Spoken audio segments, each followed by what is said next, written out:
Tani, me shumë vëmendje dhe përkushtrim, do të shikojmë kapitullin e 11, që është barku e familja, vallazëria, farefisi, brezat dhe gjenia. Pra, kjo besoj që ka një rëndësi shumë të veçantë për ne, për arsye sepse këto kohë të fundit nuk ka ngelur as bark, as gjeni, as vallazëri, as farefis dhe as gjë. Por është futur deri në palë, deri thellë në kokë, dashuria e pasurisë, dashuria e lekut dhe ka vdekur respekti, ka vdekur kur i thonë ajo marrëdhënia familjare, dashuria e vëllait për vëllain. Sot fëmia nuk ka fare respekt as për prindërit, nuk ka respekt vëllai për motrën, çdo kush e din vetë, çdo kush pyetet vetë, edhe prindërve bile si thotë, mbyllë gojën, çepë gojën se zgjidhti se e di vetë, mos më përzi në punën time. Të shikojmë se si ka ekzistuar rendi shoqëror sipas kanunit të labërisë. Neni 123, barku. Barku janë fëmijë që rrjedhin nga një babë nën ose disa pjella djemshë nipash. Neni 124, familja. Me familje kuptohet bashkësia e njerëzve të lidhur ndërmjet tyre me gjak e gjeni, martesë që përmban një ose disa kurora të një barku ose disa barqëve dhe jeton në një tymo gjaku me ekonomi të përbashkët e me konsum të përbashkët. Neni 125, përbërja familjes. Një familje bëjnë pjesë burrat, gratë, djem, vajzat, nipat, mbesat dhe personat të tjerë në drejtim të kryefamiljarit, babëzoti, pra i zoti i shtëpisë. Neni 126, llojet e familjes. Familja dallohet në familje e madhe patriarkale, fisnikore, familje e mesme dhe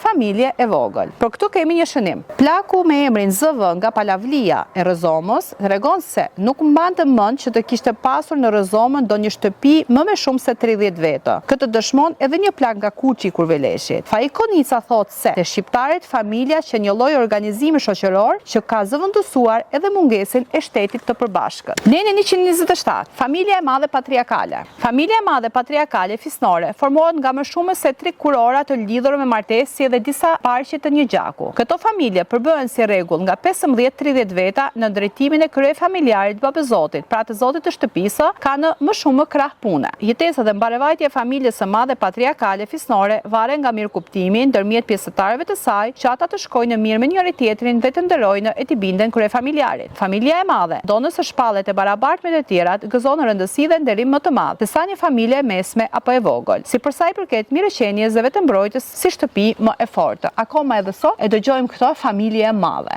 Familja sa më e madhe të jetë, familja aq më e nderuar dhe respektuar është, sepse është familje e madhe. Neni 128, familja e mesme. Familja e mesme përbëhet nga 2-3 kurora të lidhura me martesë dhe 2-3 barqe të një gjaku të përbërë nga 5 deri në 10 veta, në drejtimin e kryefamiljarit babëzotit, të zotit të shtëpisë. Neni 129, familja e vogël. Familja e vogël formohet si rregull nga një kurore dhe një bark, që bazohet në pronën e vogël private me ekonomi me vete e përqendruar në duart e kryefamiljarit të zotit të shtëpisë, keq mirë si të thotë ai bëhet. Neni 130, banesa e familjes. Në varësi nga lloji i familjes, dallohet dhe banesa, shtëpia, në të vogël e të mesme apo të madhe, ogjaqet, derë e madhe e derë e para. Bujqit që punojnë e banojnë në tokën e pronarit të tokës nuk lejohen të mbajnë ogjak. Këtu kemi një shënim. Në fillim të shekullit 20 në Lëkëdush Kurveleshit ka qenë familja e personit me emër SH me 60 anëtar, por këto janë raste të ralla në Kurvelesh e Himar, që nga gjysma e parë e shekullit 28, këto familje të mëdha patriarkale fisnore në Labëri thuajse nuk ekzistojnë më. As kërkun nuk ekzistojnë më.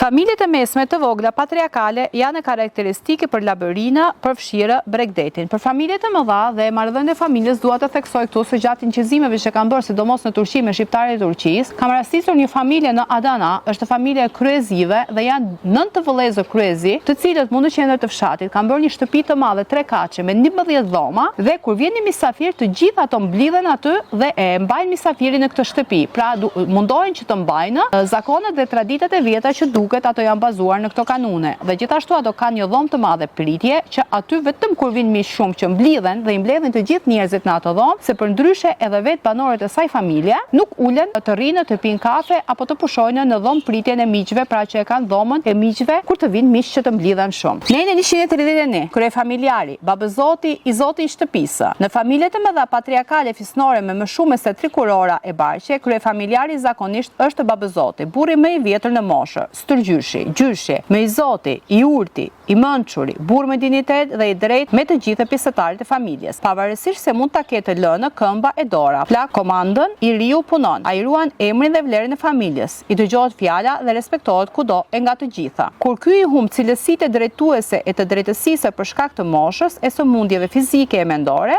ose për ndonjë shkak tjetër zgjidhet si kryefamiljar një burr tjetër, mundet dhe më i riu, mjafton që të dallohet për aftësi të rituese të familjes. Kryefamiljari pra babëzoti ruan nderin e shtëpisë. Neni 132. Pozita e kryefamiljarit babëzotit. Kryefamiljari i zotit i shtëpisë rri në qoshe të vatrës, zëvendin e parë në sofër, veç kur ka më të moshuar në shtëpi, pret e përcjell miqtë, pyet pjesëtarit e familjes për çdo mbrëmje, e i tregojnë për punët e ditës dhe jep porositë e këshillat për të nesërmen. Çdo fitim ja dorëzojnë atij. Për administrimin konkret të ekonomisë shtëpiake, babëzoti mund të zgjedhë një burr tjetër pjesëtar të familjes, atë që është i zoti për këtë punë. Neni 133. Në familjet e mesme. Në familjet e mesme, ku ka 2 ose 3 burra, njëri prej tyre që i ka aftësitë drejtuese, zgjidhet kryefamiljar. Si rregull, edhe në këtë rast zgjidhet burri më i moshuar, por gjithmonë më i miri e më i zoti. Neni 134. Në familjet e vogla. Në familjet e vogla, kur ka vetëm një kurorë, burri e grua, ai është kryefamiljar, pra i zoti i shtëpisë. Për këtë kemi një shënim. Tregonjës në fshatin Shën Vasil të Saran, para më se 100 vitesh, një djalë me emrin N, megjithëse ishte i pamartuar, ishte zgjedhur kryefamiljar, pra si zot shtëpie, për shkak të aftësive që kishte, pavarësisht se në familje kishte edhe burra, 5 vëllezër të martuar me nipër, e mbesa dhe babai i tyre ishte gjallë. Siç e dimë, në këtë rast një vend të veçantë kanë zënë edhe burrneshat, pra gratë të cilat kanë hequr dorë nga martesa dhe ato kanë vendosur të jetojnë si burrnesha, duke bazuar te kanunet dhe zakonat. Pra janë gratë të cilat ato janë betuar që do të jetojnë dhe do të vdesin me ndershmërinë e tyre dhe që nuk kanë pranuar që të nënshtrohen mosvlerësimit të gruas. I kemi edhe sot akoma rreth 26 burrnesha që jetojnë në trojet shqiptare, pra në Shqipëri dhe në Kosovë. Neni 135. Në familjet ku nuk ka burra. Në familjet ku nuk ka burra, edhe fëmijët meshkuj të rritur me cilësinë e kryefamiljarit vepron xhaxhaj dhe në më shumë raste e zonja e shtëpisë, veçilja pra. Ajo përfaqëson familjen dhe rrit e edukon fëmijët. Neni 136. Të drejtat e kryefamiljarit. Kryefamiljari i zotit i shtëpisë gëzon nderimin dhe mbindjen e të gjithë pjesëtarëve të familjes së mëgjer. Ai ndan punën se kush do të merret me bujqësi, kush do të merret me blegtori, kush do të bëjë pazarin dhe u kërkon hesap për punët e bëra. Dërgon njerëzit të shtëpisë, meshkujt, me hakë e angari dhe disponon të ardhurat e tyre. Përfaqëson familjen në mahallë,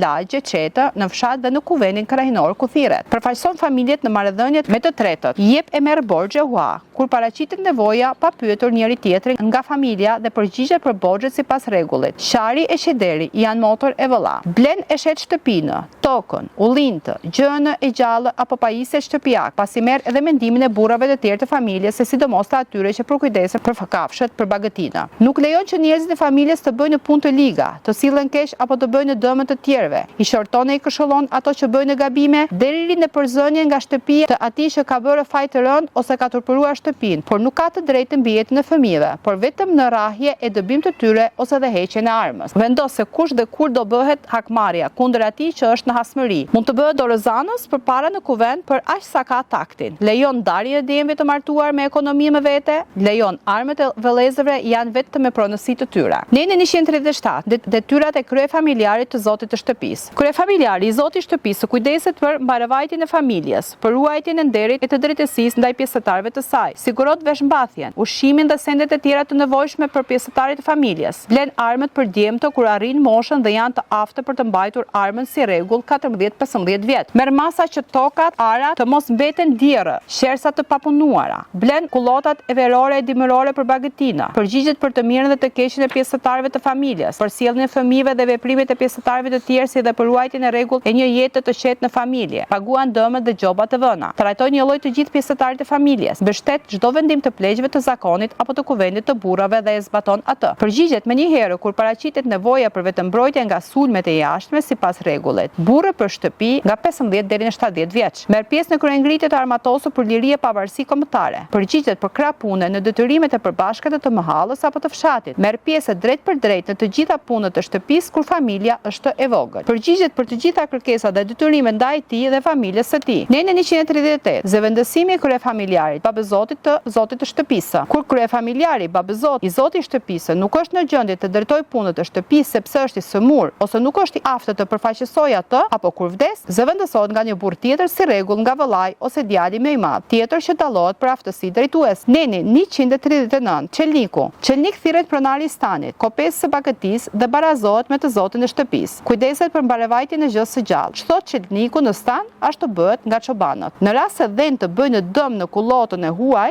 tek kufive që i ka caktuar çelniku për dëmin e shkaktuar përgjigjet çobani. Neni 140, e zonja e shtëpisë, mëmëzonja. Zonja shtëpie, mëmëzote, mëmëzonja quhet gruaja e të zotit të shtëpisë. Si rregull, gruaja më e moshuar, më e afta për të drejtuar e administruar pra një koqire për punët e brendshme të shtëpisë dhe e drejtë. Gruaja është si qelësi i gjithçkaje në shtëpi. Neni 141, të drejtat e zonjës së shtëpisë. E zonja e shtëpisë vepron në urdhat e kryefamiljarit, të zotit të shtëpisë, por ka të drejtë të administratimin e ekonomisë shtëpiake. Merreje po miell, kripë, bulmet e tjerë, pa pyetur njeri. Bën ndarjen e punës së grave. Kur në shtëpi ka disa gra, cila do të punojë në ar, cila do të mbush ujë, cila do të pres dru, ose korë bar, apo ndonjë punë tjetër, brenda apo jashtë shtëpisë. Prete përcjell misht kur nuk ka burr në shtëpi. Ban çelësin e sëndëve të mbyllura që të mos prishen e shpërdoren dhe siguron zahire në përdimër. Kërkon bindje e respekt nga gratë e tjera, kur ka më shumë se 2. Nuk ngarkohet me punë të rënda. Neni 142. Detyrat e zonjës së shtëpisë. Mban drejtësi me gratë e tjera të shtëpisë, pa marrë anën e njërës apo tjetrës. Mban rregull e pastërti për njerëzit të shtëpisë. Përgatit bukën e gjellën për njerëzit të shtëpisë dhe kujdeset për bulmetin e sendet të tjera. Kujdeset për rritjen dhe edukimin e fëmijëve me cilësi të larta morale dhe dashurie. Punon në kopësht apo ara kur i del koha. Njofton të zotin e shtëpisë për çdo mungesë të ushqimeve, veshmbathjes e tjerë. Për çdo mosbindje nga gratë e tjera, njofton të zotin e shtëpisë. Neni 143. Të drejtat dhe detyrat e gruas së vetme.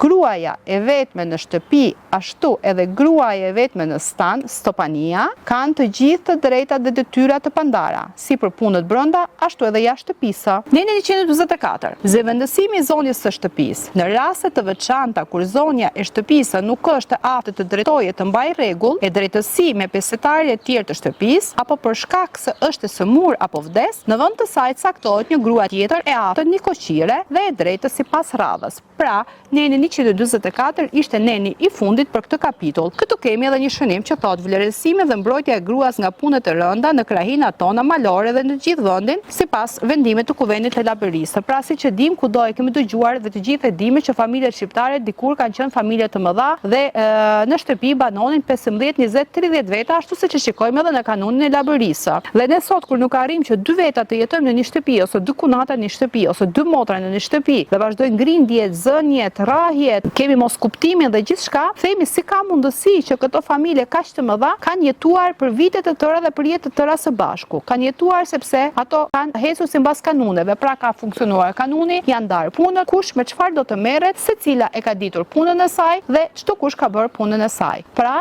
qëllimi i kanunit, vendosja e kanuneve, ligjet e kanunit kanë qenë për të rregulluar mbimbajtjen dhe mirëkuptimin e shoqërisë, pra në zhvillimin e jetës. Sot pam kapitullin e 11 dhe në kapitullin e 11 deri këtu pam 144 nene. Në kreun e 12 do të shikojmë të drejtat dhe detyrat e pjesëtarëve të tjerë të familjes dhe do të fillojmë me nenin 145. Faleminderit për ndjekjen, faleminderit për ato të cilët ndjekin dhe shpërndajnë video dhe përkrahin. Mirupafshim në kapitullin tjetër.